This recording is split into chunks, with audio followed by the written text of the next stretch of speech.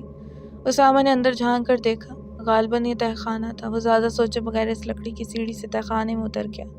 گھٹی گھٹی سی آوازیں اسامہ کے سماعت سے ٹکرائیں تو وہ بوکھلا گیا اور ٹارچ کی روشنی میں نوازوں کی سمت میں بڑھنے لگا۔ اس کا دل دہل رہا تھا۔ اس کے قدم اسے نوازوں تک لے گئے۔ گھٹی گھٹی بے بس آوازیں صاف سنائی دے رہی تھیں مگر اسے کوئی نظر نہیں آ رہا تھا۔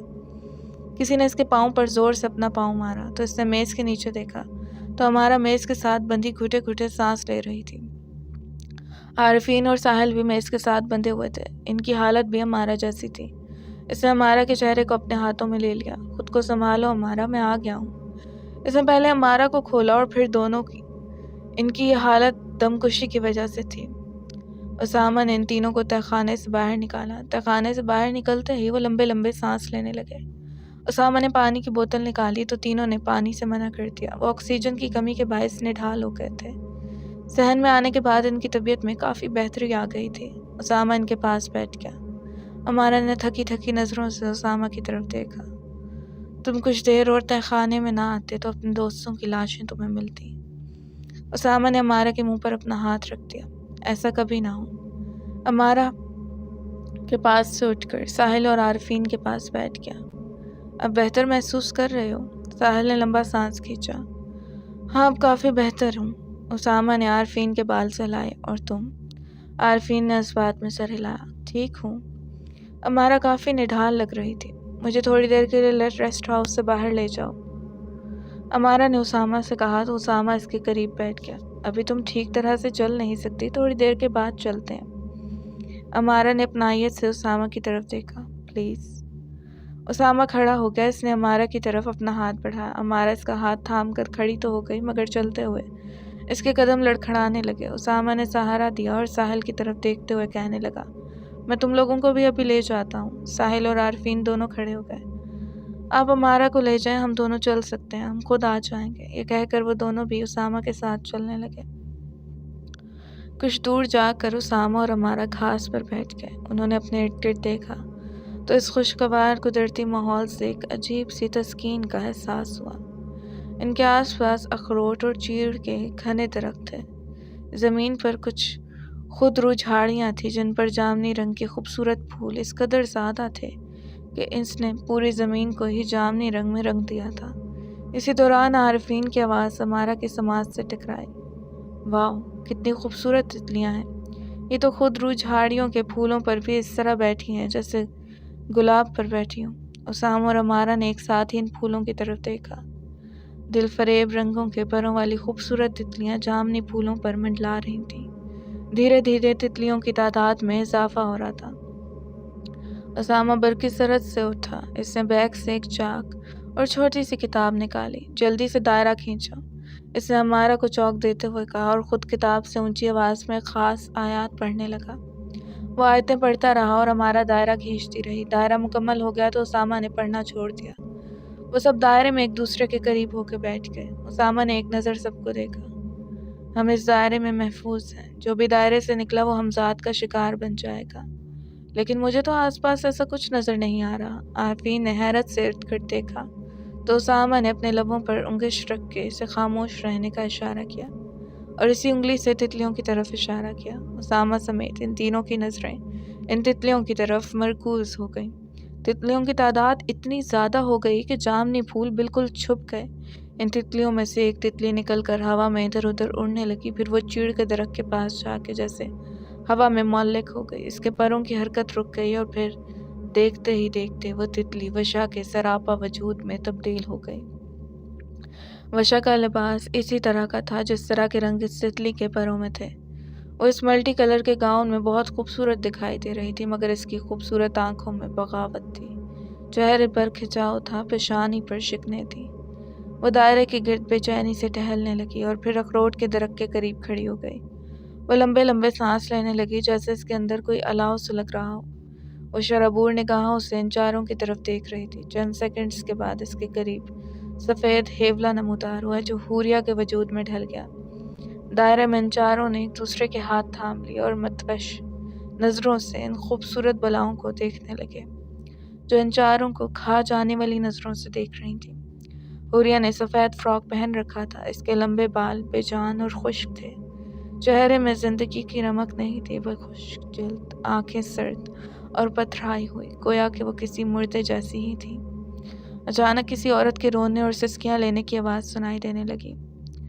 غالباً یہ آوازیں اس پہاڑ کے پیچھے سے آ رہی تھیں جس کے خوبصورت سبزے سے بھرے دامن میں وہ سب کھڑے تھے۔ آواز قریب تر ہوتی جا رہی تھی، دلسوز آواز کسی ادھیڑ عمر عورت کی لگ رہی تھی جو اس قدر بے حال تھی کہ جیسے اس میں رونے کی سخت بھی نہ رہی ہو۔ اسامہ اور اس کے ساتھی ایک دوسرے کی طرف تذبذب سی کیفیت میں دیکھ رہے تھے۔ یہ درد میں ڈوبی آواز ان کے دل دہلا رہی تھی۔ تھوڑی دیر کے بعد پہاڑ کے پیچھے سے ایک نوجوان نکلا جس نے پینٹ شرٹ کے ساتھ لانگ کوٹ پہنا ہوا تھا۔ لانگ کوٹ کے ساتھ جڑی ہوئی ٹوپی اس نے سر پر ڈال رکھی تھی جس نے اس کا چہرہ اس طرح ڈھانپا ہوا تھا کہ اس کی آدھی ناک اور ہونٹ نظر آ رہے تھے۔ اس نے وہی لباس زیب تن کیا ہوا تھا جو زرغام نے مرتے وقت پہنا ہوا تھا۔ پھر جو نظارہ ان کی آنکھوں نے دیکھا، ان چاروں کے پیروں تلے سے زمین نکل گئی۔ وہ جوان امارہ کی والدہ رابعہ کو بازوؤں میں پکڑے پتھروں پر گھسیٹتا ہوا ان کی طرف بڑھ رہا تھا۔ رابعہ نیم بے ہوشی کی حالت میں سسکیاں لے رہی تھی۔ اس کے جسم سے جگہ جگہ خون رس رہا تھا۔ امارہ چیختی چلاتی دائرے سے بھاگنے لگی تو اسامہ نے اسے اپنے مضبوط بازو میں جکڑ لیا۔ پاگل ہو گئی ہو، یہ سب نظر کا دھوکہ ہے۔ وہ شخص زرگام ہے اور وہ سب مل کر ڈرامہ رچا رہے ہیں ہمیں دائرے سے باہر نکالنے کے لیے۔ امارہ اسامہ کے بازو پر مکے مارنے لگی۔ تم مجھے چھوڑ دو، میں کچھ نہیں جانتی، مجھے اپنی ماں کے پاس جانا ہے۔ میری ماں موت کے دہانے کھڑی ہے اور تم مجھے روک رہے ہو۔ ہوش سے کام لو۔ اسامہ نے امارہ پر اپنی گرفت اور مضبوط کر لی۔ ساحل اور عارفین بھی یہ منظر دیکھ کر تڑپ اٹھے تھے۔ ساحل نے تیش بھری نظروں سے اسامہ کی طرف دیکھا۔ پاگل امارہ نہیں بلکہ تم ہو گئے ہو۔ وہ لوگ آنٹی کو جان سے مار دیں گے اور یہ ہولناک منظر ہم یہاں کھڑے کھڑے نہیں دیکھ سکتے۔ اگر تم لوگوں کو میری بات پر یقین نہیں ہے تو میں دائرے سے باہر نکلوں گا۔ تم تینوں ادھر ہی رہو، دائرے میں، اسامہ نے ساحل کو سمجھایا۔ امارہ اسامہ کی گرفت میں اونچی اونچی آواز میں رو رہی تھی مگر وہ خود کو اس کی گرفت سے چھڑا نہ پا رہی تھی۔ وہ پراسرار نوجوان رابعہ کو گھسیٹتا حوریہ اور وشا کے قریب لایا۔ رابعہ درد سے کراہ رہی تھی اور وہ دونوں اس کے درد سے لطف اندوز ہو رہی تھیں۔ ان کے لبوں پر شیطانی مسکراہٹ بکھری ہوئی تھی۔ مضبوط اعصاب کی مالک ہے جو ابھی تک زندہ ہے، ورنہ جس بے دردی سے تم اسے گھسیٹتے ہوئے لا رہے ہو اسے تو ابھی تک مر جانا چاہیے تھا۔ حوریہ نے اپنی سرد آنکھوں سے رابعہ کی طرف دیکھتے ہوئے کہا اور پھر اس کے قریب بیٹھ گئی۔ اس نے اپنا ہاتھ رابعہ کی گردن کی طرف بڑھایا اور پھر پیچھے سے کھینچ لیا۔ نہیں، اسے اتنی آسان موت نہیں دینی چاہیے، ہمیں تو لاش ٹکڑوں میں چاہیے۔ پراسرار نوجوان خفیف سا مسکرایا اور اس نے سامنے پہاڑ کی طرف ہاتھ سے اشارہ کیا۔ چند ہی ساعتوں میں پہاڑ کے پیچھے سے بہت سے کتوں کے بھونکنے کی آوازیں سنائی دینے لگیں اور پھر تھوڑی ہی دیر میں بھیڑیا نما خوفناک کتے پہاڑ سے نیچے اترنے لگے۔ وہ تعداد میں 7 تھے۔ وہ بھونکتے ہوئے حملے کے انداز میں آگے بڑھ رہے تھے۔ امارہ نے دیکھا کہ وہ خونخوار کتے اس کی ماں کی طرف بڑھ رہے ہیں تو اس نے اپنا پاؤں زور سے اسامہ کی ٹانگ پر مارا۔ اسامہ نے ایک جھٹکا لیا مگر اس نے امارہ کو نہیں چھوڑا۔ وہ شہوریہ اور وہ نوجوان مسلسل مسکرا رہے تھے۔ وہ رابعہ کی موت کا تماشا دیکھنے کے لیے بے چین بھی تھے۔ کتے رابعہ کے قریب آ چکے تھے۔ رابعہ خونخوار کتوں کو اپنی طرف بڑھتا دیکھ کے اپنے زخمی وجود کو گھسیٹتی ہوئی خود کو بچانے کی کوشش کر رہی تھی۔ اس کے جسم سے خون رس کر زمین کو رنگ رہا تھا۔ خود کو اسامہ کی گرفت سے چھڑانے کی جب سب کوششیں ناکام ہو گئیں تو امارہ نے اس کے ہاتھ پر کاٹ دیا۔ اسامہ نے اپنا ہاتھ جھٹکا تو وہ اس کی گرفت سے نکل گئی۔ اسامہ نے اسے روکنا چاہا مگر وہ دائرے سے باہر نکل گئی۔ اسامہ بھی اس کے پیچھے دائرے سے باہر نکل آیا۔ امارہ اپنی زخمی ماں کی طرف لگی مگر جو ہی اس نے اپنی ماں کو چھوا وہ سیاہ دھوئیں میں تبدیل ہو کے فواد کا روپ دھار گئی۔ امارہ نے پتھرائی آنکھوں سے شکاری کتوں کی طرف دیکھا تو وہ کتے ہوائی وجود کی طرح غائب ہو گئے۔ امارہ چیخ کر اسامہ کے شانے سے جا لگی۔ پراسرار نوجوان نے اپنے سر سے ٹوپی پیچھے کی اور خود کو بے نقاب کر دیا۔ وہ زرگام ہی تھا۔ ساحل اور عارفین بھی دائرے سے باہر آ چکے تھے اور دائرہ بھی مٹ چکا تھا۔ اسامہ اور امارہ آگے کھڑے تھے اور ساحل اور عارفین ان کے پیچھے کھڑے تھے۔ ساحل اور عارفین کو یقین ہو گیا تھا کہ اب وہ زندہ نہیں بچیں گے مگر پھر بھی ان کے حوصلے پختہ تھے۔ موت کو اس قدر قریب پا کے بھی ان کے چہروں پر ڈر کے تاثرات نہیں تھے کیونکہ وہ ذہنی طور پر اس چیز کے لیے تیار تھے۔ زرگام مسکراتا ہوا ان کے قریب آیا۔ تم چاروں ہم سے مقابلہ کرنے آئے تھے۔ تم چاروں کو تو ہم چیونٹیوں کی طرح مسل سکتے ہیں لیکن تم چاروں سے ہماری کوئی ذاتی دشمنی نہیں ہے۔ ہمارے ساتھ ایک سودا کر لو، ہم تم چاروں کی جان بخش دیں گے۔ تم خیام کو ہمارے حوالے کر دو۔ ہم خیام کے بارے میں کچھ نہیں جانتے، اسامہ اور امارہ نے جواب دیا۔ زرگام نے زوردار قہقہ لگایا۔ تم چاروں مجھے بے وقوف سمجھتے ہو۔ تم چاروں کو یہاں تک لانے والا کون ہے؟ تم چاروں کو ہم تک کیسے پہنچایا؟ اس ریسٹ ہاؤس میں کالے جادو کا عمل کیسے ہوا؟ یہ سب بتانے والا خیام ہے۔ یہ کہہ کر زرگام اسامہ کے قریب آیا اور اس کی آنکھوں میں آنکھیں ڈال دیں۔ تھوڑی دیر کے بعد وہ تیش میں جھٹکے سے پیچھے ہٹا۔ اس وقت وہ اس کے وجود میں نہیں ہے۔ پھر ادھر ادھر دیکھ کر چلانے لگا، خیام ہمارے پاس آؤ۔ اسامہ نے بہت ہوشیاری سے اپنے بیگ سے ایک کپڑے کی پوٹلی نکال لی جس میں ایک کافور کی ڈلی کے ساتھ چکنی مٹی کے 4 چھوٹے چھوٹے گولے تھے جس پر خاص عمل کیا گیا تھا اور ان پر زرگام، وشا، حوریہ اور فواد کے ناموں کے ہندسے کندہ تھے۔ جس پہاڑ کے دامن میں وہ سب کھڑے تھے اس کے قریب ایک چھوٹی سی آبشار بہہ رہی تھی جو کہ نیچے گر کے چشمے کی صورت اختیار کر رہی تھی۔ اس نے احتیاط سے وہ پوٹلی امارہ کے ہاتھ میں تھما دی اور سرگوشی کے انداز میں کہا، اسے چشمے کی طرف اچھال دو۔ امارہ نے فوراً وہ پوٹلی چشمے کی طرف اچھال دی۔ جو ہی وہ پوٹلی پانی میں گری وہ سارے ہم سات غائب ہو گئے۔ اسامہ نے عمارہ کا ہاتھ پکڑتے ہوئے عارفین اور ساحل کی طرف دیکھا۔ نکلو یہاں سے۔ ساحل اور عارفین اسامہ کے پیچھے بھاگنے لگے۔ انہیں معلوم نہیں تھا کہ اسامہ کہاں جا رہا ہے۔ وہ پہاڑوں کے کٹاؤ دار حصے میں قدم رکھتے ہوئے پہاڑوں کے نشیب و فراز سے گزر رہے تھے۔ اسامہ اور عمارہ کوئی بات کیے بغیر بس بھاگ رہے تھے۔ کہاں جانا چاہتے تھے؟ ساحل اور عارفین کو کچھ سمجھ نہیں آ رہا تھا۔ ساحل نے اسامہ کو پکارا، کہاں بھاگے جا رہے ہو؟ اگر زرگام پھر ہمارے سامنے آ گیا تو ہمیں کوئی قریبی جگہ دیکھ کے چھپ جانا چاہیے۔ اسامہ نے بھاگتے بھاگتے ہی اونچی آواز میں کہا، قریبی نہیں، محفوظ جگہ پر۔ جب قریب ہی ہے۔ کافی نیچے اترنے کے بعد اسامہ ایک پہاڑ کے قریب کھڑا تھا۔ اس پہاڑ میں ایک غار دکھائی دے رہی تھی۔ میرا خیال ہے کہ یہی جگہ مناسب ہے، اسامہ نے ساحل سے کہا، اور پھر سب نے اپنی اپنی ٹارچیں آن کر لیں اور اس غار میں داخل ہو گئے۔ غار کافی گہری اور کھلی تھی۔ وہ سب مناسب سی جگہ دیکھ کر بیٹھ گئے۔ ہم کس طرح اب چین سے بیٹھ سکتے ہیں؟ وہ بدروحیں کسی بھی وقت ہمارے سامنے آ سکتی ہیں، عمارہ نے گھبراہٹ میں کہا۔ اسامہ نے اپنا ہاتھ پھیلاتے ہوئے کہا، اطمینان رکھو، جب تک وہ مٹی گولے پانی میں نہیں گھل جاتے وہ ہمذات ہمارے سامنے نہیں آ سکتے۔ ہم ان کی گرفت سے آزاد ہیں، مگر ہمیں اس دوران اپنے بچاؤ کا اگلا بندوبست کرنا ہوگا، کیونکہ مٹی کے گھلنے میں زیادہ وقت نہیں لگے گا۔ ساحل اور عارفین اسامہ کے قریب ہو گئے۔ ہمیں بتاؤ کیا کرنا ہے؟ فی الحال تم کچھ لکڑیاں جمع کر کے آگ لگاؤ، میں کہیں سے چکنی مٹی ڈھونڈتا ہوں، ہمیں مٹی کی گولیاں اور بنانی ہوں گی۔ اسامہ کی بات سن کے عمارہ نے کہا، میں تمہارے ساتھ چکنی مٹی ڈھونڈتی ہوں۔ ساحل اور عارفین غار سے باہر جا کر لکڑیاں اکٹھی کرنے لگے۔ اسامہ اور عمارہ فوری اٹھ کر چکنی مٹی ڈھونڈنے لگے۔ وہ دونوں غار سے باہر چلے گئے۔ انہیں جلدی چکنی مٹی مل گئی۔ وہ چکنی مٹی لے کر غار میں آ گئے۔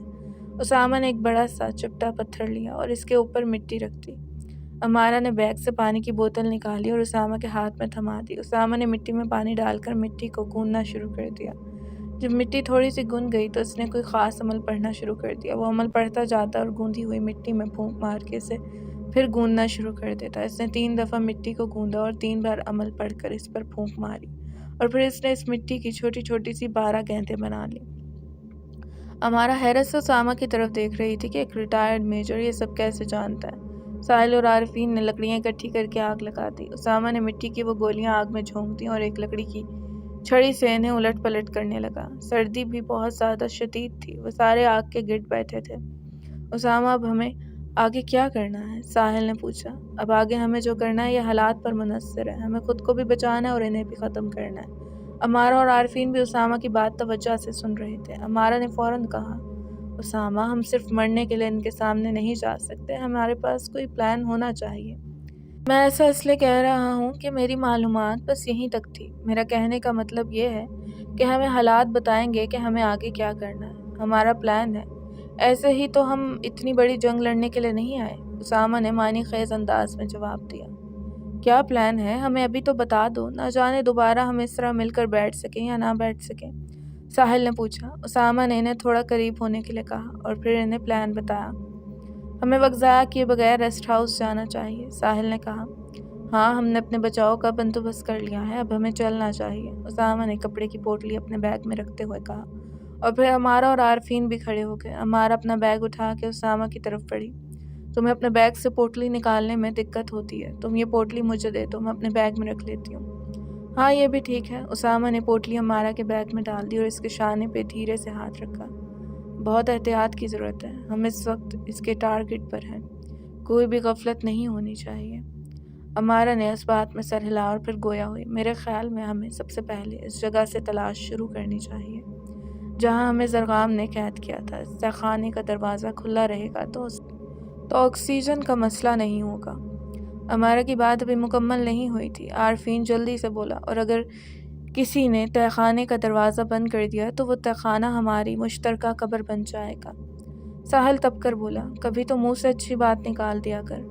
پھر وہ اسامہ سے مخاطب ہوا، میرا خیال ہے کہ عمارہ ٹھیک کہہ رہی ہے، وہ جگہ بالکل کسی لیب جیسی ہے، ہو سکتا ہے ہمیں وقت سے کچھ مل جائے۔ میں تہہ خانے کے دروازے کے پاس ہی بیٹھوں گا، جو ہی خطرہ محسوس کروں گا آپ لوگوں کو آگاہ کر دوں گا۔ ٹھیک ہے، پھر پہلے ادھر ہی جاتے ہیں، اسامہ نے کہا، اور وہ سب وہاں سے نکل کر ریسٹ ہاؤس کی طرف بڑھے۔ وہ ریسٹ ہاؤس سے زیادہ فاصلے پر نہ تھے، اس لیے جلدی ہی ریسٹ ہاؤس پہنچ گئے۔ ریسٹ ہاؤس میں داخل ہوتے ہی عجیب طرح کی دہشت ان کی رگوں میں سرایت کر گئی تھی، کیونکہ اب انہیں ایک پل کا بھروسہ بھی نہ تھا کہ کب ہمذات ان پر حملہ کر دیں۔ وہ حال نما کمرے سے گزرتے ہوئے صحن کی طرف بڑھے۔ وہ تیز تیز قدموں سے تہہ خانے کے دروازے کے قریب آئے۔ تہہ خانے کا دروازہ بند تھا۔ ساحل نے آگے بڑھ کر تہہ خانے کا دروازے کو کلپ کو دائیں طرف دھکیلا تو وہ دروازہ کھل کر سرکتا ہوا ایک فریم میں داخل ہو گیا۔ ساحل دروازے کے قریب ہی بیٹھا رہا اور اسامہ، امارہ اور عارفین سیڑھیوں کے زینے سے نیچے اتر گئے۔ نیچے وہی گھٹن اور بدبودار ماحول تھا، مگر ان کی مجبوری تھی۔ وہ خود پر قابو رکھتے ہوئے سارے ٹیبلز کے دروازوں کی تلاشی لینے لگے۔ یہاں بہت گندگی اور غلاظت تھی۔ انہوں نے اپنے ناک پر رومال رکھے ہوئے تھے۔ یہ جگہ بالکل کسی پراسرار لیبارٹری جیسی تھی۔ لمبے لمبے ٹیبلز پر بڑے بڑے اسٹینڈ تھے جن میں شیشے کے چھوٹے اور بڑے دونوں طرح کے جار پڑے تھے۔ ان جاروں میں چھوٹے چھوٹے اسٹف تھے اور کئی جانوروں کے جسم کے نازک حصے لیکوڈ میں بھگو کر رکھے گئے تھے۔ سہ، الو اور سانپ کے جسم کے مختلف حصے کاٹ کر زمین پر ایسے ہی پھینکے ہوئے تھے جیسے وہ چھوڑ کر گئے تھے۔ وہ تینوں تہہ خانے کے مختلف حصوں میں بکھر گئے۔ عارفین ٹیبلز کی چیزیں چیک کر رہا تھا اور اسامہ تہہ خانے کی دوسری چیزوں کا جائزہ لے رہا تھا۔ امارہ کو ایک کتابوں کی الماری نظر آ رہی تھی اور وہ اس میں خاص کتاب ڈھونڈ رہی تھی جس سے انہیں کچھ مدد مل سکے۔ امارہ جلدی کرو، ہمارے پاس زیادہ وقت نہیں ہے، اسامہ نے کہا۔ اسے کوئی خاص چیز نظر نہیں آ رہی تھی، پر اچانک اس کی توجہ تہہ خانے کی ایک دیوار پر مرکوز ہو گئی۔ وہاں سے کچھ چمکتا ہوا دکھائی دیا۔ وہ اس کے قریب گیا تو وہ کوئی لاک تھا جسے خاص کسی نمبر سے گھمایا جا سکتا تھا۔ اسے یقین ہو گیا کہ اسے گھمانے سے دیوار کسی دروازے کی طرح کھل جاتی ہوگی۔ وہ مختلف نمبروں سے وہ لاک کو گھمانے کی کوشش کرنے لگا۔ امارہ کو اپنے مطلوبہ موضوع کے مطابق 4 کتابیں مل گئیں۔ وہ ایک کے بعد دیگرے ان کتابوں کی فہرست پڑھنے لگی۔ اسے 3 کتابوں سے ایسا کچھ نہیں ملا جو ان کے کام آ سکے۔ ایک آخری کتاب، تسخیر حمزات، اب اس کے ہاتھ میں تھی۔ اس نے اس کتاب کی فہرست پڑھی۔ کافی لمبی فہرست پڑھنے کے بعد ایک ٹاپک اس پر انگلی رک گئی اور وہ ٹاپک تھا حمزات کو برباد کرنے کا عمل۔ اسے صفحہ نمبر پڑھا اور وہ صفحہ ڈھونڈنے لگی۔ اسے جلدی صفحہ مل گیا، پھر وہ پڑھنے لگی۔ اسامہ نے امارہ کو پکارا، جلدی کرو امارہ۔ اور پھر اس نے عارفین سے پوچھا، تمہیں کچھ ملا؟ نہیں، مجھے تو کچھ نہیں ملا۔ تم اس دیوار کے ساتھ کیا کر رہے ہو؟ عارفین نے پوچھا۔ اسامہ نے تذبذب سی کیفیت میں سر کو ہلایا۔ مجھے اس دیوار میں ایک لاک نظر آیا، مگر نمبر نامعلوم ہونے کی وجہ سے کافی کوشش کے بعد وہ لاک نہیں کھلا۔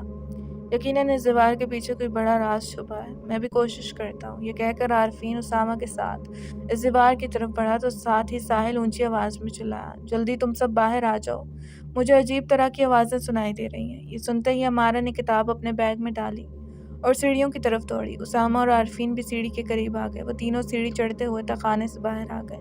ساحل نے تہہ خانے کا دروازہ پہلے کی طرح بند کر دیا۔ وہ چاروں اخروٹ کے درخت کے پیچھے چھپ گئے۔ یہ آواز بہت عجیب تھی، جیسے کوئی لڑکی سسک کے رو رہی تھی۔ امارہ نے اسامہ کی طرف دیکھا اور ہمدردانہ لہجے میں بولی، لگتا ہے کوئی لڑکی بہت اذیت میں ہے۔ یہ زرغام کی کوئی چال ہو سکتی ہے، اسامہ نے کہا۔ آواز پہلے سے زیادہ اونچی ہو گئی۔ اس بار وہ درد سے چیخ رہی تھی۔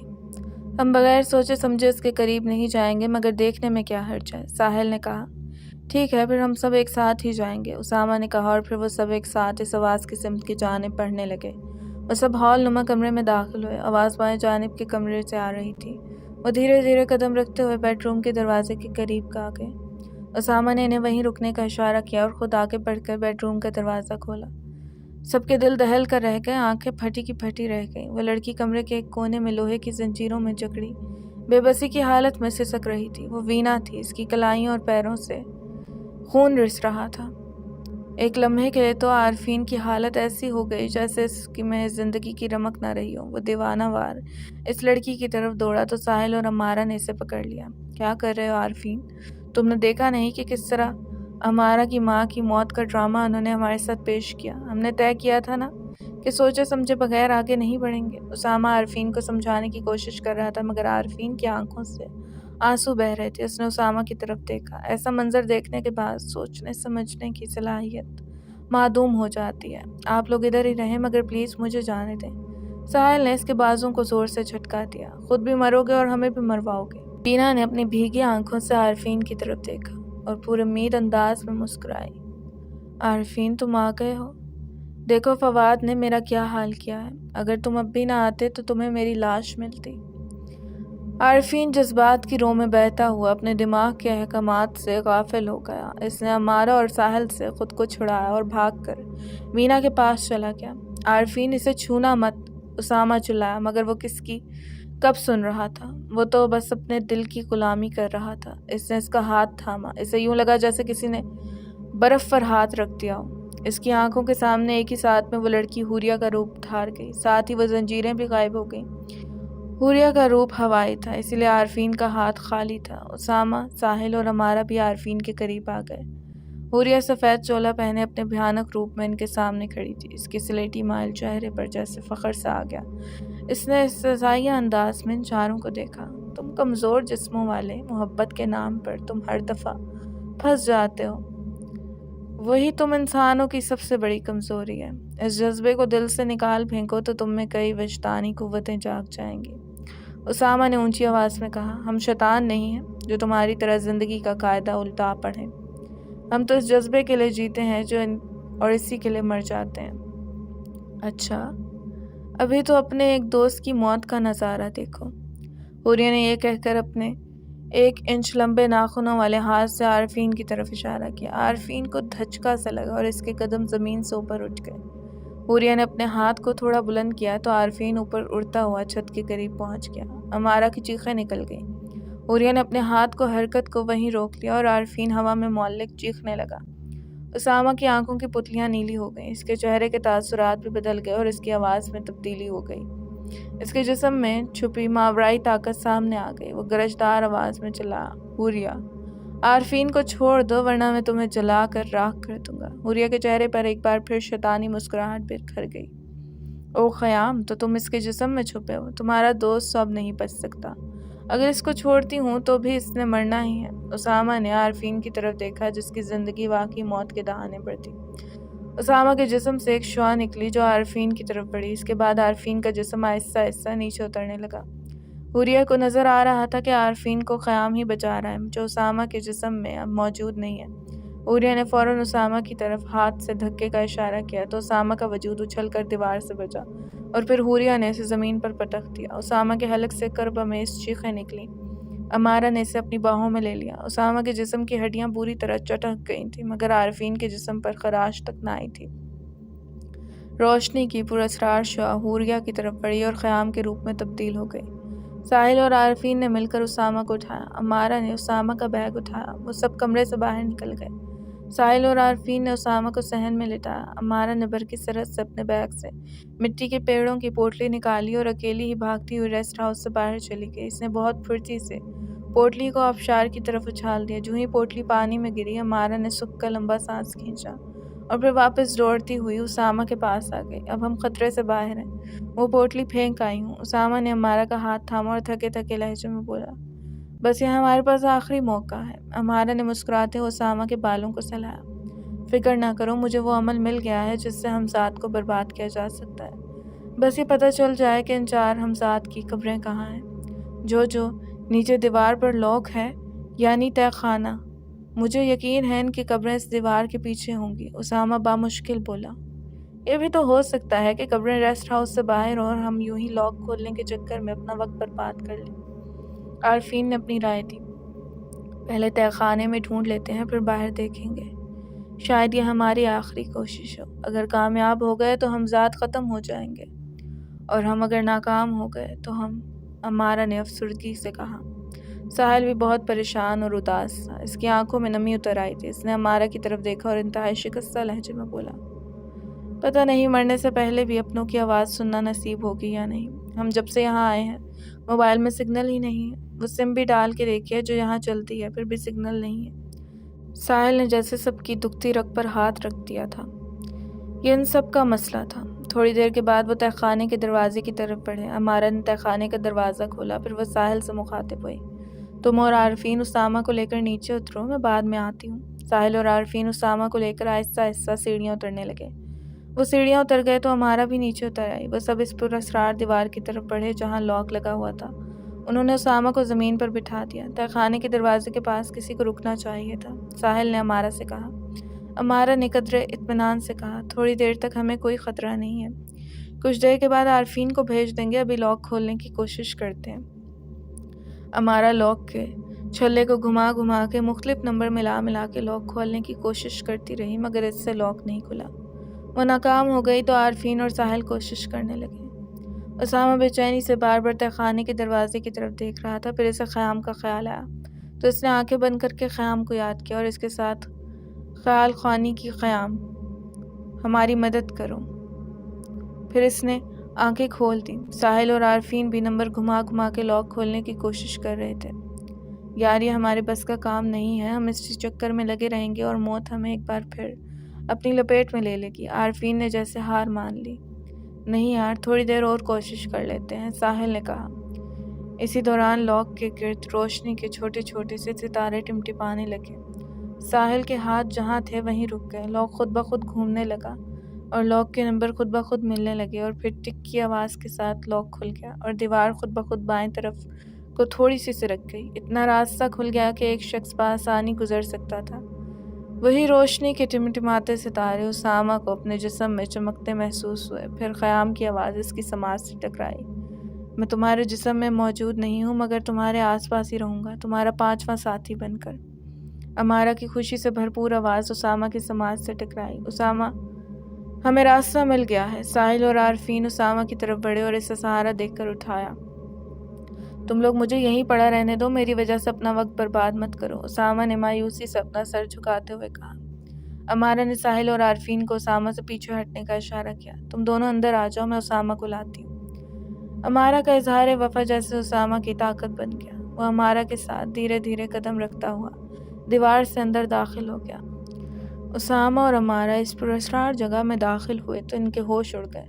انہوں نے ساحل اور عارفین کی طرف دیکھا جو حیران و ساکت و جامن کھڑے تھے۔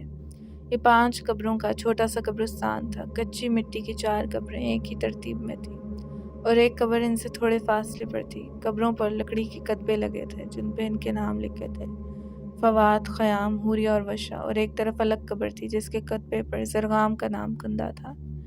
یہ نام پڑھ کر ان کے دل ایسے ہو گئے جیسے کسی نے اپنی مٹھی میں بھینچ کر رکھ دی ہو۔ امارا بے خود ہو کر پھوٹ پھوٹ کے رونے لگی۔ اسامہ نے امارا کے شانے پر ہاتھ رکھا۔ خود کو سنبھالو امارا، یہ وقت جذباتی ہونے کا نہیں ہے، کچھ کرنے کا ہے، امارا رندی ہوئی آواز میں بولی۔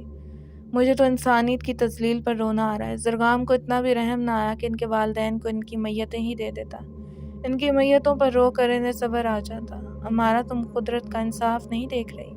ان کی قبروں کے ساتھ زرغام کی قبر بھی ہے۔ اس نے لوگوں کو سے جینے کا حق چھینا تو رب نے اس سے جینے کا حق چھین لیا۔ اسامہ نے امارا کو سمجھا اور پھر دیوار سے ٹیک لگا کے بیٹھ گیا۔ اسے سخت تکلیف ہو رہی تھی۔ امارا نے کتاب کا وہ خاص صفحہ نکالا جس میں وہ عمل تھا۔ پھر وہ اسامہ سے مخاطب ہوئی۔ تم نے بتایا تھا نا کہ زرغام نے فواد، حوریہ، وشا اور خیام کی میتوں پر خاص عمل کر کے ان کے ہمزاد تخیر کیے تھے، تو اس کتاب کے مطابق شیطان ہمزاد کو برباد کرنے کا عمل بھی ان لوگوں کی میتوں پر کیا جاتا ہے۔ ہمیں ان 4 میتوں پر چراغ جلانے ہوں گے۔ 2 میتوں کے قریب کھڑے ہو کے اسامہ یہ عمل پڑھے گا اور 2 میتوں کے قریب کھڑے ہو کے میں عمل پڑھوں گی، اور ساحل اور عارفین ارد گرد کے ماحول پر نظر رکھیں گے۔ پھر امارا نے اسامہ کو سارا عمل یاد کرایا۔ یہ کچھ قرآنی آیات تھیں جو بھٹکی ہوئی روحوں کو ان کے اصل مقام تک پہنچانے کے لیے تھیں اور اس شیطان ہمزاد کے خاتمے کے لیے جسے عامل کالے جادو کے ذریعے تسخیر کرتے ہیں۔ بے شک کالے جادو کا توڑ قرآنی آیات سے ہی کیا جاتا ہے۔ اسامہ کی ٹانگوں میں تکلیف زیادہ تھی، اس لیے وہ ایک سٹک کی مدد سے کھڑا تھا۔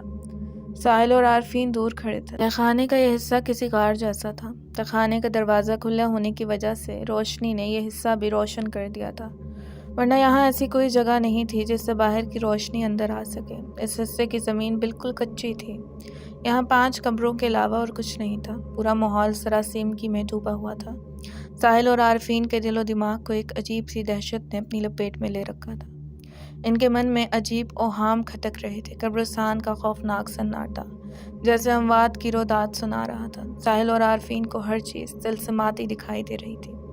ان کی نظر قبروں پر پڑتی تو انہیں یوں لگتا جیسے قبریں بل کھا رہی ہیں، مگر وہ اپنے ذہن کو جھٹک کے آیات پڑھنے لگتے۔ اسی طرح کھڑے کھڑے ساحل کو تہخانے کے دروازے کا خیال آیا۔ تم ادھر ہی رکو، میں ابھی آتا ہوں، ساحل نے عارفین سے کہا اور پھر تہخانے کی سیڑھیوں کی طرف بڑھا۔ وہ سیڑھی چڑھنے لگا تو اسے ایک دم خیال آیا کہ اس دروازے کو اکھاڑ پھینکے۔ یہ سوچ کر وہ سیڑھی چڑھنے کے بجائے تہخانے میں کچھ ڈھونڈنے لگا۔ اسے کلہاڑی نظر آئی۔ اس نے جلدی سے وہ کلہاڑی اٹھائی اور سیڑھی چڑھتا ہوا تہخانے کے دروازے کی طرف بڑھا۔ وہ تہخانے سے باہر ریسٹ ہاؤس کے صحن میں آ گیا۔ اس نے کلہاڑی سے تہخانے کے دروازے کو اکھاڑ پھینکا اور واپس نیچے تہخانے میں آ گیا۔ وہ عارفین کے پاس آیا تو عارفین نے پوچھا کہاں گئے تھے؟ میں نے تہخانے کے دروازے کی ٹینشن ہی ختم کر دی ہے، دروازہ ہی توڑ دیا ہے، ساحل نے بتایا۔ یہ تو تم نے اچھا کیا، عارفین نے کہا۔ عمار اور اسامہ نے کچھ آیات پڑھنے کے بعد 4 دیے زمین پر رکھے اور ان سب دیوں میں زیتون کا تیل ڈالا اور ان سب دیوں کو 4 قبروں کے اوپر رکھا۔ عمارہ نے ان 4 قبروں کو روشن کیا اور پھر اسامہ سے مخاطب ہوئی، اب ہم نے عمل نمبر 2 پڑھنا ہے۔ اس عمل میں آیات رکے بغیر مسلسل پڑھنی ہے، درمیان میں نہ تو کسی سے بات کرنی ہے اور نہ ہی اس عمل کو درمیان میں چھوڑنا ہے، ورنہ نہ صرف یہ عمل ناکام ہوگا بلکہ بے اثر ہو جائے گا، ہم اسے دوبارہ نہیں پڑھ سکتے۔ اسامہ نے اس بات میں سر ہلایا اور دونوں نے عمل پڑھنا شروع کر دیا۔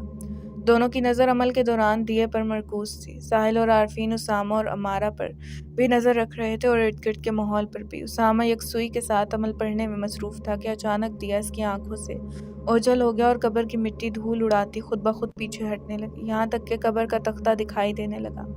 اسامہ کی آنکھیں باہر کو ابل پڑیں، پیشانی پر پسینہ چمکنے لگا۔ اسے عمارہ کی بات یاد تھی۔ وہ عمل مسلسل پڑھتا رہا مگر اس کے پاؤں اپنی جگہ سے اکھڑ رہے تھے، تھر تھراہٹ کی ایک لہر پورے وجود میں دوڑ گئی تھی۔ دیکھتے ہی دیکھتے وہ قبر کا تختہ کسی دھماکے کی طرف ہٹا اور اس کے ٹکڑے ہوا میں بکھر گئے۔ یہ فواد کی قبر تھی۔ اتنا وقت گزرنے کے بعد جو مردے کی حالت ہوتی ہے وہ اسامہ کے سامنے تھی۔ کیڑوں نے اس کے جسم کا گوشت نوچ نوچ کے کھا لیا تھا اور وہاں اب اس کا صرف ڈھانچہ ہی تھا، جس کی کھوپڑی میں آنکھوں کے بڑے بڑے سوراخوں میں ابھی بھی کیڑوں نے اپنا مسکن بنایا ہوا تھا۔ اسامہ کو اکائی بھی آ رہی تھی اور دہشت سے پورے وجود پر کپکپی سی طاری ہو گئی تھی، خاص طور پر تھوڑی کانپنے سے اس کے دانت بجنے لگے تھے، جس کی وجہ سے اسے عمل پڑھنے میں دشواری ہو رہی تھی۔ اس نے عمارہ کی طرف دیکھا جو انتہائی محو ہو کے عمل پڑھنے میں مصروف تھی۔ اس کے چہرے پر کسی طرح کے خوف کے تاثرات نہیں تھے۔ اس نے دوبارہ قبر کی طرف اپنی نظریں مرکوز کی۔ وہ ایک فوجی تھا، اس لیے خوف اس کے ارادوں کو کمزور نہ کر سکا اور مسلسل عمل پڑھتا رہا، یہاں تک کہ وہ قبر جس طرح کھلی تھی اسی طرح خود بخود بند بھی ہو گئی۔ اسامہ سمجھ گیا کہ وہ جو کچھ دیکھ رہا تھا وہ صرف اسے ہی دکھائی دے رہا تھا، شاید یہ سب کچھ حمزات ان کا عمل ناکام بنانے کے لیے کر رہے تھے۔ اس عمل کے دوران وہ دونوں نہ تو بات کر سکتے تھے اور نہ ہی اپنی جگہ چھوڑ سکتے تھے، لیکن اسامہ جان چکا تھا کہ حمزات ان تک پہنچ چکے ہیں۔ ساحل نے ایک نظر اسامہ اور عمارہ کی طرف دیکھا اور پھر عارفین سے مخاطب ہوا، دعا کرو کہ اسامہ اور عمارہ اس عمل میں کامیاب ہو جائیں۔ ہاں، اگر وہ دونوں اس عمل میں کامیاب ہو گئے تو ان حمزات سے ہمیں ہمیشہ ہمیشہ کے لیے چھٹکارا مل جائے گا۔ بس وہ مٹی کی گولیاں پوری طرح گھلی نہ ہوں، کاش ہمیں تھوڑا سا وقت اور مل جائے۔ عارفین نے ابھی یہ کہا ہی تھا کہ حوریہ کی دل فریب مسحور کن آواز ان دونوں کی سماعت سے ٹکرائی۔ وہ اپنی سحر انگیز آواز میں کوئی گیت گا رہی تھی۔ اس کی آواز کے طلسم نے ان کے دلوں میں ہلچل سی مچا دی۔ ان کی سوچنے سمجھنے کی صلاحیت معدوم ہو گئی۔ وہ دیوانوں کی طرح اس آواز کی سمت چلنے لگے۔ اسامہ اور عمارہ کو یہ آواز نہیں سنائی دے رہی تھی۔ اسامہ اور عمارہ نے انہیں اس طرح بدحواس تہخانے کی دیوار کی طرف بھاگتے ہوئے دیکھا تو وہ دونوں پریشان ہو گئے، مگر وہ نہ تو ان سے پوچھ سکتے تھے کہ کہاں جا رہے ہیں اور نہ ہی انہیں جانے سے روک سکتے تھے۔ انہوں نے انہیں اللہ کے سہارے چھوڑ دیا اور یہ سوچ کر اپنا دھیان عمل کی طرف مرکوز کرنے لگے کہ اگر عمل کامیابی سے پورا ہو گیا تو ان دونوں کو کوئی نقصان نہیں پہنچے گا۔ مگر وہ دونوں نہیں جانتے تھے کہ ساحل اور عارفین تو موت کی صدا کی طرف ہی بھاگے جا رہے ہیں۔ وہ دونوں اس خوبصورت آواز کے پیچھے بھاگتے بھاگتے ریسٹ ہاؤس سے باہر نکل پڑے۔ آواز کی مقناطیسیت انہیں اپنی طرف کھینچتی ہوئی ایک خوبصورت باغ میں لے آئی۔ ایک گھنے درخت کے قریب حوریہ خوبصورت لباس میں ستار تھامے بیٹھی تھی۔ حسن و زیبائش سے وہ کسی پری جیسی دکھائی دے رہی تھی۔ وہ گھاس پر بیٹھی تھی، اس کا فیروزی جالی کا فراک دائرے کی شکل میں گھاس پر پھیلا ہوا تھا۔ وہ اپنی خمدار لمبی انگلیوں سے ستار کی تاروں کو چھیڑتی اور اپنی مسحور کن آواز کے جادوئی سر ہوا میں بکھیر دیتی۔ پہلے وہ وقفے کے ساتھ تھوڑا تھوڑا گا رہی تھی، مگر اب وہ بغیر رکے مسلسل گا رہی تھی۔ اب عارفین اور ساحل کو اس کی آواز چبھنے لگی تھی اور دل کی دھڑکنیں بھی تیز ہو گئی تھیں، مگر ان پر کچھ ایسا سحر طاری تھا کہ وہ وہاں سے جانے پر آمادہ نہ تھے۔ آہستہ آہستہ وہ آواز اتنی تیز ہو گئی کہ ساحل اور عارفین کی دماغ کی رگیں پھٹنے لگیں، کانوں کے پردے چڑھنے لگے، دل ڈوبنے لگا۔ وہ دونوں اپنے کانوں پر ہاتھ رکھ کے گھٹنوں کے بل بیٹھ کر چیخنے لگے، خدا کے لیے خاموش ہو جاؤ۔ حوریہ اٹھ کے اپنے گانے کے ساتھ ساتھ جھومنے لگی۔ ساحل اور عارفین زمین پر گر کر مچھلی کی طرح تڑپنے لگے۔ ہاتھ ان کے کانوں پر ہی تھے، ان کے دماغ کی رگیں باہر کی طرف ابھر گئی تھیں، وہ درد سے چلا رہے تھے۔ حوریہ گھومتے گھومتے اپنے خوبصورت روپ سے اپنے اصل روپ میں آ گئی، وہی مردوں جیسی سفیدی مائل سرد جلد، مردہ آنکھیں، پپڑی جمے سیاہ ہونٹ، کفن جیسے سفید چولے میں وہ بدمست جھونکے کی طرح ادھر ادھر اڑ رہی تھی۔ وہ دشمن کے شکار کے مزے سے لطف اندوز ہو رہی تھی۔ اس دوران روشنی کی ایک شعاع حوریہ کی طرف بڑھی اور پھر خیام کا روپ دھار گئی۔ خیام کے ہاتھ میں ایک بڑا سا آئینہ تھا جو تقریباً 4 فٹ لمبا اور 2 فٹ چوڑا تھا۔ خیام کو دیکھ کر حوریہ کے لبوں پر تمسخرانہ مسکراہٹ بکھر گئی۔ اسے یقین تھا کہ خیام اس کا کچھ نہیں بگاڑ سکتا۔ اسے اب شکار کا زیادہ مزہ آ رہا تھا کہ خیام کے سامنے اس کے دوسروں کے دماغ کی رگیں پھٹ جائیں گی اور ان کے کانوں اور ناک سے لہو بہے گا۔ وہ اپنے خاص انداز میں گاتی ہوئی ہوا میں ادھر ادھر اڑ رہی تھی۔ خیام بھی ہوا میں اڑتا ہوا ایک پہاڑ کے قریب کسی جگہ پر کھڑا ہو گیا۔ وہ جانتا تھا کہ حوریہ اس کے پیچھے ضرور آئے گی۔ وہ اسی باغ میں ہی کھڑا تھا جہاں ساحل اور عارفین زمین پر گرے پڑے تھے۔ حوریہ بھی مسکراتی ہوئی خیام کے سامنے آ کھڑی ہوئی۔ سورج پوری آب و تاب کے ساتھ دمک رہا تھا۔ دھوپ بہت تیز تھی۔ جس جگہ خیام اور حوریہ کھڑے تھے سورج ان کے بالکل سامنے تھا۔ حوریہ کو اپنی شیطانی قوتوں پر بھروسہ تھا۔ وہ ساحل اور عارفین کے ساتھ خیام کو بھی ختم کرنے کا ارادہ رکھتی تھی۔ خیام نے اپنے ہاتھوں میں اٹھایا ہوا آئینہ حوریہ کے سامنے کیا تو حوریہ کا عکس اس آئینے پر روشنی کے ایک ڈاٹ کی صورت میں نمودار ہوا۔ خیام ایک روحانی جسم تھا، اسی لیے اس کے ہاتھ آئینے کو چھو نہیں رہے تھے۔ آئینہ اس کے ہاتھوں میں گویا معلق تھا، مگر اس کی روحانی قوتوں کے باعث وہ آئینہ خیام کی گرفت میں ہی تھا۔ خیام نے اپنے ہاتھوں کو تھوڑا ترچھا کیا تو آئینہ اس طرح ترچھا ہو گیا کہ روشنی کے اس ڈاٹ سے سورج کی شعاعیں ٹکرائیں۔ آئینے سے تیز روشنی نکل کر حوریہ سے ٹکرائی۔ حوریہ کا گیت چیخوں میں بدل گیا اور وہ اپنی جگہ سے غائب ہو گئی۔ آئینہ بھی کرچی کرچی ہو کے ہوا میں بکھر گیا۔ خیام نے ساحل اور عارفین کی طرف دیکھا۔ وہ اب سکون میں آ چکے تھے مگر نڈھال لیٹے تھے، پھر آہستہ آہستہ وہ ہمت کر کے اٹھ بیٹھے۔ انہوں نے تشکر آمیز نگاہوں سے خیام کی طرف دیکھا۔ حوریہ تو غائب ہو گئی تھی مگر خیام کو خطرے کی سرسراہٹیں محسوس ہو رہی تھیں۔ آس پاس درختوں کے جھنڈ تیزی سے ہلے تھے، جیسے کوئی چیز تیزی سے ان میں سے گزری ہے۔ فضا میں عجیب طرح گڑگڑاہٹوں کی آوازیں بھی گونجنے لگی تھیں۔ پھر اچانک خیام کو 3 ہیولے دکھائی دیے جو زرغام، فواد اور وشا کا روپ دھار گئے۔ وہ تینوں جیسے چلتے پھرتے مردے تھے مگر ان کے جسم ہوائی تھے۔ تینوں انتہائی طیش میں تھے۔ غصہ اور انتقام الاؤ بن کر ان کی آنکھوں میں سلگ رہا تھا۔ زرغام نے دہکتی آنکھوں سے خیام کی طرف دیکھا۔ تم حوریہ کو تھوڑی دیر کے لیے غائب تو کر سکتے ہو مگر اسے مار نہیں سکتے، کیونکہ روح کی موت کبھی نہیں ہوتی۔ مگر جن مادی وجود والے انسانوں کو تم بچانے کی کوشش کر رہے ہو وہ ہم سے نہیں بچ سکتے۔ ہاں، ایک صورت ہو سکتی ہے کہ تم خود کو ہمارے حوالے کر دو، میرے تابع ہو جاؤ۔ میں نہ صرف ان چاروں کی جان بخش دوں گا بلکہ انہیں ان کے گھروں تک پہنچا دوں گا۔ خیام نے ہنستے ہوئے زرغام کی بات کا جواب دیا۔ جن لوگوں کو تم بچانے کی بات کر رہے ہو وہ موت سے نہیں ڈرتے، وہ تمہیں ختم کرنے کے لیے سر پر کفن باندھ کر آئے ہیں۔ تمہاری بات ٹھیک ہے، روح کی موت نہیں ہو سکتی مگر شیطان ہمزاد کو تباہ کیا جا سکتا ہے، جو دنیا میں بھی انسان کو بہکاتا ہے اور مرنے کے بعد اگر تمہارے جیسے خناس کے قابو میں آ جائے تو بھی تباہی کا باعث بنتا ہے۔ پروردگار اگر چاہے تو ایک ساتھ میں ہی شیطان کو ختم کر سکتا ہے مگر وہ شیطان کو ہمارے ایمان پرکھنے کے لیے زندہ رکھتا ہے، ہمیں کوئی ختم نہیں کر سکتا۔ فواد نے کہکا لگایا۔ اسامہ اور عمارہ قرآن پاک کی جو آیات پڑھ رہے تھے، تم سب ان سے برباد ہونے والے ہو کیونکہ ان کا عمل پورا ہونے والا ہے اور اس عمل کے دوران تم انہیں ختم نہیں کر سکتے۔ خیام کی اس بات پر زرغام پھر ہنسا۔ ہم انہیں ختم نہیں کر سکتے مگر انہیں ڈرا کر اس عمل سے روک سکتے ہیں۔ ان کا حال دیکھو، ان کے پورے جسم پر سانپ رینگ رہے ہیں، اس جال میں ان کی موت یقینی ہے۔ دہشت کے مارے ان کا عمل ٹوٹ جائے گا۔ جو ہی ان کا عمل ٹوٹا یہ سانپ انہیں ڈس لیں گے۔ ساحل اور عارفین یہ سنتے ہی ریسٹ ہاؤس کی طرف بھاگے۔ وہ اپنے نڈھال جسم کو گھسیٹتے ہوئے لمبے لمبے قدم رکھ رہے تھے۔ وہ تہہ خانے میں داخل ہوئے تو ان کی چیخیں نکل گئیں۔ عمارہ اور اسامہ کے جسموں پر سینکڑوں سانپ اس طرح رینگ رہے تھے کہ ان کے جسموں کے حصے دکھائی نہیں دے رہے تھے۔ ساحل اور عارفین دیوانہ وار ان کی طرف لپکے کہ سانپوں کو ان کے جسموں سے نوچ نوچ کر پھینک دیں، چاہے ان کی جان ہی چلی جائے۔ ابھی وہ عمارہ اور اسامہ کے قریب بھی نہ گئے تھے کہ خیام کی آواز ان کی سماعت سے ٹکرائی۔ ان سانپوں کو چھونا مت ورنہ اسامہ اور عمارہ کا عمل ٹوٹ جائے گا اور یہ سانپ انہیں ڈس لیں گے۔ اسامہ اور عمارہ کا زندہ ہونا اس بات کا ثبوت ہے کہ وہ ابھی تک کامیابی سے عمل پڑھ رہے ہیں۔ وہ دونوں جہاں کھڑے تھے وہاں رک گئے۔ انہوں نے خیام کی طرف دیکھا جو ان کے سامنے کھڑا تھا مگر چند سیکنڈ میں ہی ساحل اور عارفین اپنی جگہ سے غائب ہو گئے۔ ایک پل ضائع کیے بغیر خیام بھی غائب ہو گیا۔ ساحل اور عارفین باہر ایسی جگہ پہنچ گئے جہاں زرغام، حوریہ، وشا اور فواد کھڑے تھے۔ خیام بھی وہاں ظاہر ہو گیا۔ زرغام نے غصے سے بھری نگاہوں سے خیام کی طرف دیکھا۔ تم میری طاقت کا مقابلہ نہیں کر سکتے، یہ کہہ کر زرغام نے ساحل اور عارفین کی طرف ہاتھ سے اشارہ کیا اور پھر اپنے ہاتھ کو آسمان کی طرف جھٹکا۔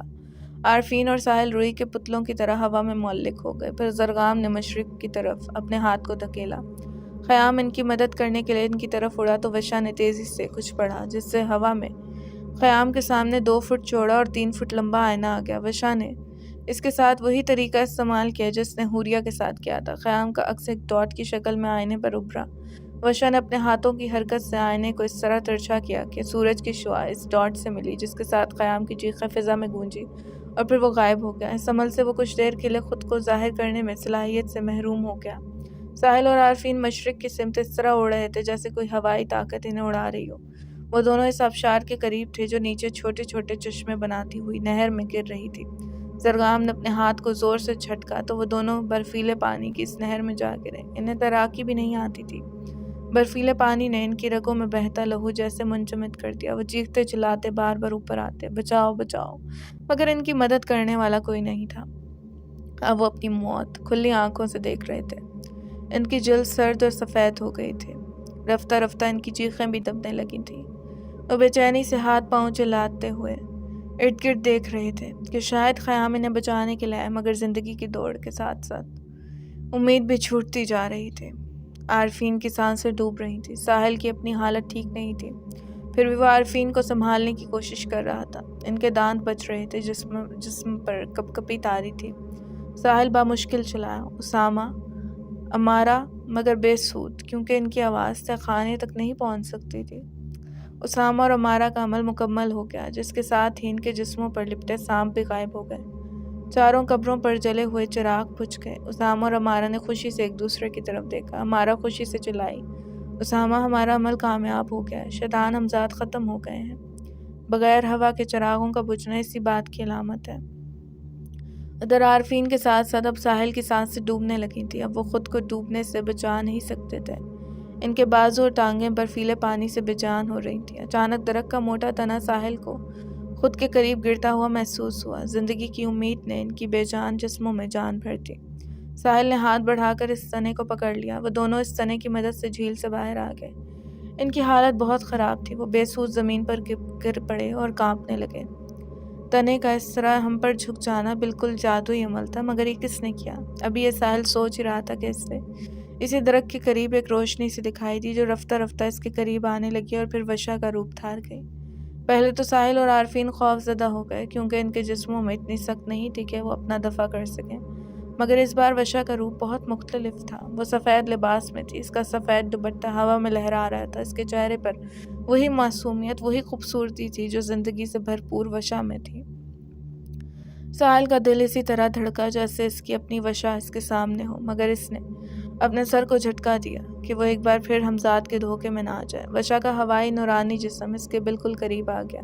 وہ اس کے پاس بیٹھ گئی۔ اس کی آنکھیں احساس وفا سے جھلملا رہی تھیں، لبوں پر مسکراہٹ بکھری ہوئی تھی۔ ساحل اس سے پیچھے نہیں ہٹ رہا تھا، نہ جانے دل کیوں کہہ رہا تھا کہ اگر یہ فریب ہے تو اس فریب میں مبتلا ہو جاؤں۔ وشا نے دھیرے سے کہا، تمہیں نئی زندگی مبارک ہو، تم سب نے مل کر موت کو شکست دے دی ہے۔ ساحل کے دل نے کہا کہ زندگی کی نوید سنانے والی وشا ہی ہو سکتی ہے۔ اس کی آنکھیں بھیگ گئیں۔ وشا، تم میری وشا ہو۔ وشا مسکرائی، مگر اس کی آنکھوں میں ساحل کے لیے گلہ تھا۔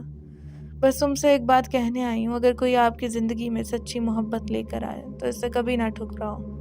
محبت پر پیسہ اور آسائشوں کو ترجیح مت دو۔ اگر آپ کسی کو محبت کے بدلے میں محبت دیں گے تو رب آپ کو نعمتوں سے سرشار کر دے گا۔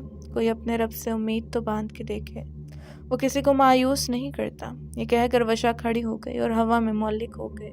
ساحل سے پیچھے ہٹنے لگی۔ وشا رکو، میری بات تو سنو۔ ساحل ہوا میں ہاتھ اکڑائے سے پکارتا رہا۔ وشا پیچھے ہٹتی ہوئی ایک بار پھر روشنی میں تبدیل ہو گئی، اور پھر تھوڑی ہی دیر کے بعد ساحل اور عارفین کو 5 روشنی کی شعائیں آسمان کی طرف بڑھتی ہوئی دکھائی دیں۔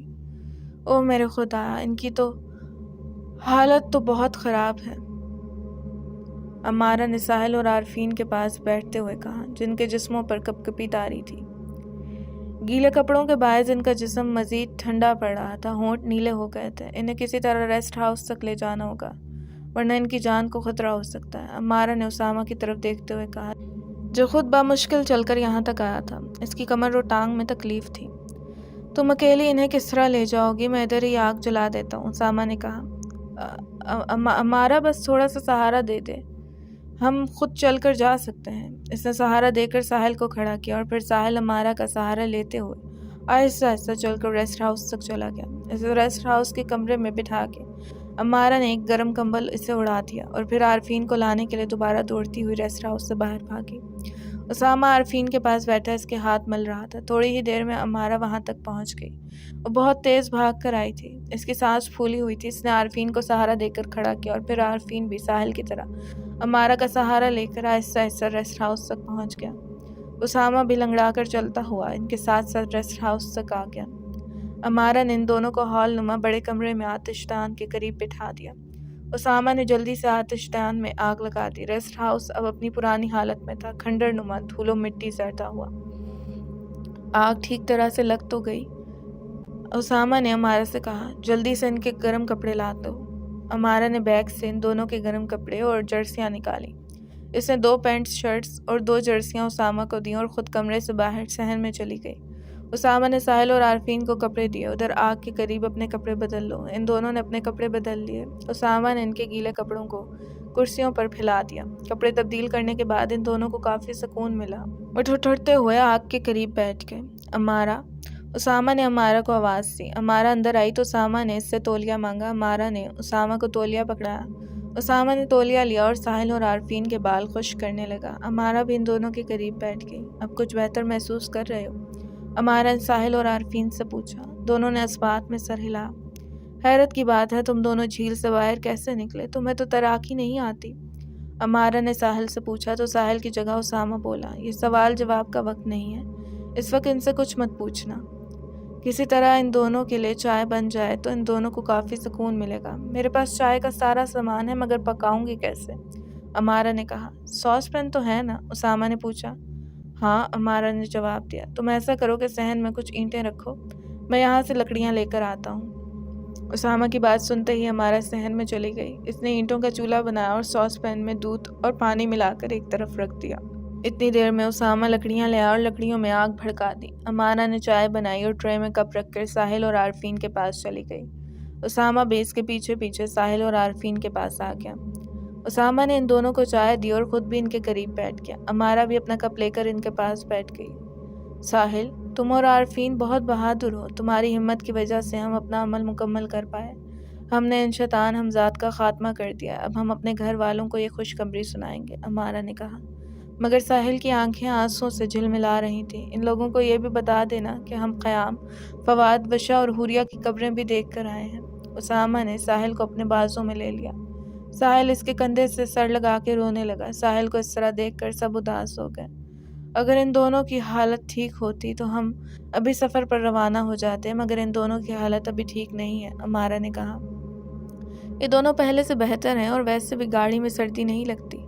1-2 گھنٹے پہلے آرام کر لیتے ہیں، پھر گھر کے لیے روانہ ہو جائیں گے۔ تم تیاری مکمل کر لو، اسامہ نے کہا۔ تھوڑی بہت چیزیں پیک کرنی ہے، اس میں اتنا وقت نہیں لگے گا۔ مجھے تو تم تینوں کی فکر ہے، تم تینوں فٹ نہیں ہو، امارا نے بڑی سی شال اوڑھتے ہوئے کہا۔ ہم ٹھیک ہیں، تم ہماری فکر نہ کرو، اسامہ نے امارا کو ایک بار پھر تسلی دی۔ اسامہ نے آتش دان کے سامنے ایک گدا بچھا دیا اور ایک کمبل کو موڑ کر اس کا تکیہ سا بنا دیا اور پھر ساحل سے کہا، تم اور عارفین لیٹ جاؤ، ہم ٹھیک بیٹھے ہیں۔ ساحل نے جواب دیا، ہم نے سفر کرنا ہے، تم دونوں آرام کر لو۔ اسامہ نے پھر زور دیا۔ ساحل اور عارفین گدے پر لیٹ گئے۔ اسامہ نے ان پر کمبل ڈال دیا اور پھر وہ امارا کے قریب آیا۔ تم میرے ساتھ آؤ، ایک ضروری کام ہے۔ اب ایسا کون سا کام ہے؟ امارا نے حیرت سے پوچھا۔ باہر صحن میں آؤ، میں سمجھاتا ہوں، اسامہ نے کہا۔ امارا اس کے ساتھ باہر صحن میں چلی گئی۔ اب بتاؤ کون سا کام ہے؟ امارا نے پوچھا۔ ہم نے شیطانوں کو تو ختم کر دیا ہے، میں چاہتا ہوں کہ اس غلاظت کو بھی جلا دیں جنہیں زرغام کالے جادو میں استعمال کرتا تھا۔ اسامہ نے تہہ خانے کے دروازے کی طرف دیکھتے ہوئے کہا۔ ہاں، تم ٹھیک کہہ رہے ہو، ہمیں وہ سب ناپاک چیزیں جلا دینی چاہیے تاکہ کوئی اور اس شیطانی علم کی طرف مائل نہ ہو۔ یہ کہہ کر امارا تہہ خانے کے دروازے کی طرف بڑھی جو ٹوٹ کر ایک طرف گرا ہوا تھا۔ وہ سیڑھیوں سے نیچے اتر گئی۔ اسامہ بھی آہستہ آہستہ سیڑھیوں سے نیچے اتر گیا۔ اس نے اور امارا نے ساری غلاظت اکٹھی کر کے ایک بوری میں ڈالی۔ امارا نے کالے جادو کی کتابیں بھی اس بوری میں ڈال دیں۔ اسامہ خود مشکل سے چل رہا تھا، اس لیے امارا اس بوری کو اٹھا کر سیڑھیاں چڑھنے لگی۔ اسامہ بھی تہہ خانے میں ہی تھا تو امارا صحن میں بوری رکھ کر واپس بھی آ گئی۔ اسامہ اور امارا نے وشا، حوریہ، فواد اور قیام کی قبروں کے قریب کھڑے ہو کر سورہ فاتحہ پڑھی اور ان کے لیے دعائیں مغفرت کی اور پھر واپس اوپر صحن میں آ گئے۔ اسامہ نے غلاظت سے بھری اس بوری کو آگ لگا دی۔ امارا پیکنگ کرنے لگی۔ جب روانگی کی ساری تیاری مکمل ہو گئی تو اسامہ نے ساحل اور عارفین کو جگایا۔ وہ دونوں بھی تیار ہو گئے۔ جب سامان اٹھا کر سب ریسٹ ہاؤس سے باہر جانے لگے تو ساحل نے امارا سے کہا، ایک بار وشا کی قبر دیکھ لوں؟ امارا نے اس بات میں سر ہلایا اور پھر اسامہ سے کہا، تم دونوں ادھر ہی ٹھہرو، ہم ابھی آتے ہیں۔ ساحل اور عارفین اب خود سے چل سکتے تھے، اب انہیں سہارے کی ضرورت نہیں تھی۔ ساحل اور امارا تہہ خانے کی سیڑھیاں اتر کر اس چھوٹے سے قبرستان میں گئے۔ ساحل وشا کی قبر کے پاس بیٹھ گیا۔ وہ ایک بار پھر جذبات کی روح میں بہنے لگا۔ اس کی آنکھیں بھیگ گئیں۔ وہ گلگیر آواز میں بولا، مجھے معاف کر دو وشا۔ امارا نے اس کے شانے پر ہاتھ رکھا۔ وشا کے لیے سورہ فاتحہ پڑھو اور اس کی مغفرت کی دعا کرو، اس طرح آنسو بہانے سے روحوں کو اذیت ہوتی ہے۔ ساحل نے سورہ فاتحہ پڑھی اور وشا کے ساتھ ساتھ حوریہ، فواد اور خیام کے لیے بھی دعا مانگی۔ وہ دونوں اوپر ریسٹ ہاؤس کے صحن میں آئے اور پھر سارے اس ریسٹ ہاؤس سے باہر نکل گئے۔ گاڑی تک پہنچنے کا مسئلہ بھی ان کے لیے کافی کٹھن تھا۔ انہیں پہاڑوں کے دشوار گزار غاروں سے گزر کر گاڑی تک پہنچنا تھا۔ انہوں نے ہمت کی اور اس دشوار گزار راستے سے گزر کر گاڑی تک پہنچنے میں کامیاب ہو گئے۔ اسامہ تو وہیں زمین پر سربسجود ہو گیا اور اپنے رب کا شکر ادا کیا کہ وہ اپنے مشن میں کامیاب ہوئے اور اب صحیح سلامت گھر واپس لوٹ رہے ہیں۔ ساحل ڈرائیونگ سیٹ پر بیٹھا اور امارا اس کے ساتھ اگلی نشست پر بیٹھ گئی۔ اسامہ اور عارفین پیچھے بیٹھ گئے۔ وہ شام کے 5 بجے وہاں سے روانہ ہوئے۔ تقریباً آدھے گھنٹے کے سفر کے بعد ہی ان کے موبائلز کی سروس بحال ہو گئی۔ اسامہ، ساحل اور عارفین نے اپنے اپنے گھر والوں کو فون کیا اور انہیں اپنی کامیابی اور خیریت کی اطلاع دی۔ گھر والوں سے بات کر کے انہیں ایک عجیب سا سکون ملا۔ انہیں محسوس ہوا کہ جذبات سے بھرپور زندگی ہاتھوں میں خوشیوں کے گلاب اٹھائے ان کی منتظر ہے۔ ان کی گاڑی پہاڑوں پر بل کھاتے سام جیسی سڑک پر دوڑ رہی تھی۔ بادل جیسے بار بار گاڑی کے آگے آ کر چھیڑ خانی کر جاتے۔ امارا نے اپنی والدہ رابعہ کا نمبر ملایا تو بیل جانے لگی۔ امارا کے دل کی دھڑکن تیز ہو رہی تھی کہ وہ کب اپنی ماں کی آواز سنتی ہے۔ رابعہ واش روم میں تھی اس لیے اس نے فون اٹینڈ نہیں کیا۔ امارا نے دوبارہ کوشش کی مگر بات نہ ہو سکی۔ پھر اس نے ظفر کا نمبر ملایا۔ ہیلو امارا، کہاں ہو تم لوگ؟ خیریت سے تو ہو؟ ہم تو تم سب کے موبائلز پر فون کرتے رہے ہیں مگر رابطہ ہی نہیں ہوا اور نہ تم میں سے کسی نے فون کیا۔ انکل، ہم سب خیریت سے ہیں، ہمارے موبائلز پر سگنل ہی نہیں تھے، ہم تو ایک دوسرے سے بھی رابطہ نہیں کر سکتے تھے۔ امی تو ٹھیک ہے نا؟ ہاں ٹھیک ہے مگر تمہاری وجہ سے بہت پریشان ہے، ظفر نے کہا۔ میں جو خوشی کی خبر سنانے والی ہوں اس سے آپ سب کی پریشانیاں دور ہو جائیں گی، امارا نے خوشی بھرے لہجے میں کہا۔ تو پھر سناؤ امارا، ظفر نے بے چینی سے کہا۔ ہم اپنے مشن میں کامیاب ہو گئے ہیں، اب صحیح سلامت گھر لوٹ رہے ہیں۔ امارا اتنی خوش تھی کہ اس کی آواز فون سے باہر آ رہی تھی۔ تھوڑی دیر کے لیے ظفر کی طرف خاموشی چھا گئی۔ خوشی کے احساس سے اس کی آنکھیں اشک بار ہو گئی۔ وہ گلگیر لہجے میں بولا، اپنوں کی جدائی کے غم نے تو مجھے مار ہی ڈالا تھا۔ یہ خبر سن کر میں پھر سے جی اٹھا ہوں۔ انکل، آپ خیام، فواد اور حوریہ کے گھر والوں کو بھی بتا دیں، امارا نے کہا۔ امارا، میں سب کو بتا دوں گا، تم سب نے میرے گھر آنا ہے۔ میں خیام، فواد اور حوریہ کے گھر والوں کو، ساحل اور عارفین کے گھر والوں کو اپنے گھر ہی بلا لوں گا۔ اسامہ کی والدہ تو اپنے بڑے بیٹے کے ساتھ گجرات رہتی ہیں، ان کے لیے آنا مشکل ہوگا اسی لیے انہیں نہیں کہوں گا۔ تم لوگ آ جاؤ تو ہم خود کسی دن شکریہ ادا کرنے ان کے گھر جائیں گے۔ ہماری اس کامیابی کا کریڈٹ تو اسامہ کو ہی جاتا ہے۔ تم سب خیریت سے پہنچ جاؤ، ہم سب کی دعائیں تمہارے ساتھ ہیں، ظفر نے کہا۔ اس میں کوئی شک نہیں کہ اسامہ ہمارا ہیرو ہے، لیکن مزے کی بات بتاؤں کہ یہ 2 اناڑی فوجی ساحل اور عارفین اس جنگ میں بہت بہادری سے لڑے ہیں۔ یہ کہہ کر امارا ہنسنے لگی۔ اللہ تم لوگوں کو اپنے امان میں رکھے، میں پہلے رابعہ کو یہ خبر سناتا ہوں۔ یہ کہہ کر ظفر نے فون بند کر دیا۔ امارا، اسامہ، ساحل اور عارفین ظفر کے گھر پہنچے تو سب نے مل کر ان کا استقبال کیا۔ اسی مہینے کی 24 تاریخ کو عارفین اور وینا کی شادی طے کر دی گئی۔ عارفین اور وینا کی شادی کی تقریب میں سب شامل ہوئے اور سبھی بہت خوش تھے۔ ساحل بھی اب کافی حد تک سنبھل گیا تھا۔ اسی تقریب میں اسامہ اور امارا بھی ایک دوسرے کو منگنی کی انگوٹھی پہنا کر ایک نئے رشتے میں بندھ گئے۔ تو دوستوں، یہ تھی ایک خناس کی پراسرار داستان۔ امید کرتی ہوں آپ کو یہ کہانی پسند آئی ہوگی۔ کہانی سنانے میں مجھ سے کوئی غلطی یا کوتاہی ہو گئی ہو تو اس کے لیے معاف کیجیے گا۔ ویڈیو پسند آیا تو ویڈیو کو لائک اور چینل کو سبسکرائب لازمی کیجیے گا اور بیل کے نوٹیفیکیشن کو آن کر لیجیے گا تاکہ آنے والی نئی اپڈیٹس آپ تک پہنچتی رہیں۔ کمنٹ سیکشن میں اپنی رائے کا اظہار بھی لازمی کیجیے گا۔ اپنا ڈھیر سارا خیال کیجیے گا، اس ناچیز کو دعاؤں میں یاد رکھیے گا۔ ملتی ہوں پھر نئی کسی کہانی کے ساتھ، تب تک کے لیے فی امان اللہ۔